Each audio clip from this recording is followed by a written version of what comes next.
దొంగతనం చేస్తే భయపడతాం, అప్పులు కట్టేటప్పుడు భయపడతాం, ఏదైనా సమస్య వచ్చినప్పుడు భయపడతాం. కానీ దేవుని రాజ్యం నాకు రాదు అనే భయం నీకుందా అని అడిగినప్పుడు నాకు చాలా ఆ మాట సంతోషంగా అనిపించింది. ఈరోజు చాలామంది అలా ఆలోచించేవాళ్ళు లేరు, చాలా తక్కువ మంది. అందుకే ఒక భక్తుడు పాట పాడాడు, రాలిపోదువో నీవు కూలిపోదువో తెలియదురా ఏ ఘడియో. నువ్వు ఎప్పుడు రాలిపోతావో నీకు తెలీదు, ఎప్పుడు కూలిపోతావో నీకు తెలీదు. నువ్వు అనుకోవచ్చు రేపు నాదే అని. సరిగ్గా 2 రేషనాలు 2 వాంతులు అయితే మనిషి ఏంటో మనిషికి అర్థమైంది. ఎంత కండలు తిరిగినోడైనా మనసాన పడుకోవాల్సిందే. పువ్వు రాలు విధముగా నువ్వు రాలిపోవును, అయ్యో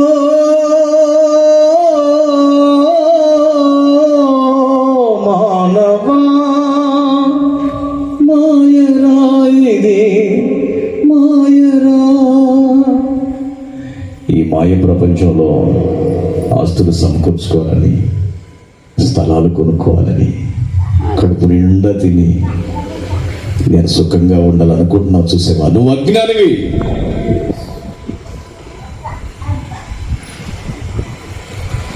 నేను పుట్టింది మొదలుకొని ఇంతవరకు చాలా మంది నా కళ్ళ ముందు చనిపోయారు. ఏమి తీసుకెళ్ళిన వాళ్ళు నేను చూడలా.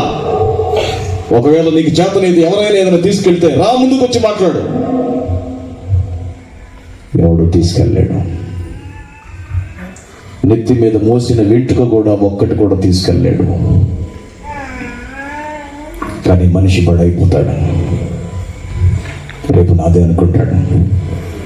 నీవు పోయినప్పుడు ఏడ్చెదరే గాని ఎవరు నీతో రారుగా. అమ్మ నాకు ఎంత పెట్టిందో, ఎన్ని డబ్బులు ఇచ్చిందో, ఎంత కానుకిచ్చిందో, ఎన్నిసార్లు మామిడికాయలు తెచ్చిందో, ఎన్నిసార్లు ప్రార్థనకు రమ్మని పిలిచిందో, మా పిన్ని ఎంత బాగా చూసుకుందో, మా అక్క ఎంత బాగా చూసుకుందో, మా అమ్మ మాకు ఎంత కష్టం చేసి పెట్టిందో అనుకుంటున్నావు.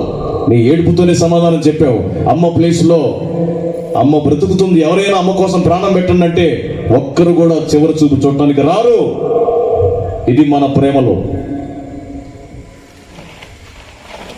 నీవు పోయినప్పుడు ఏడ్చెదరే గాని ఎవరు నీతో రారుగా. కానీ ఈ ఒంటరుడికి ఎంత బడాయి ఉంటుందో తెలుసా? ఎంత బడాయి ఉంటుందో తెలుసా? నా గురించి తెలుసా నీకు? నా ఎవరో తెలుసా నీకు? నాతో పెట్టుకోబాకు, మామూలుగా ఉండదా, మడతాడతా. ఒక్కడివే వెళ్ళేటప్పుడు వెనకాల ఎవరు రారు. ఎందరు ఉన్నా ఒక్కడివే. ఎంత బాగా రాశాడు ఒక భక్తుడు.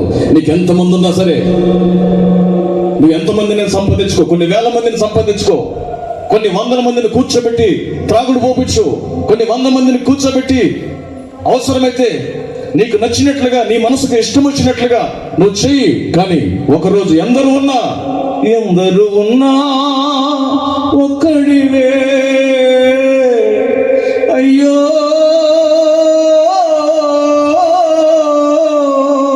మానవా మాయరా ఇది మాయరా.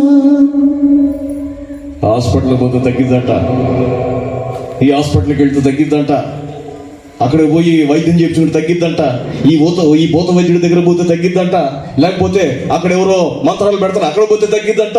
ఎవరు నువ్వు? భక్తుడైన దావీదే దేవుని దగ్గర, దేవుని పాదాల దగ్గర ఒక రాజు స్థాయిలో ఉండి దేవుని పాదాల దగ్గర ఆయన మోకరించాడు. ఈరోజు ఎవరు నువ్వు? ఎందుకు ఈ కేకేషన్ తెలుసా? గుర్తుంటుంది. ఏం సంపాదించావు? ఏం తీసుకెళ్తావు?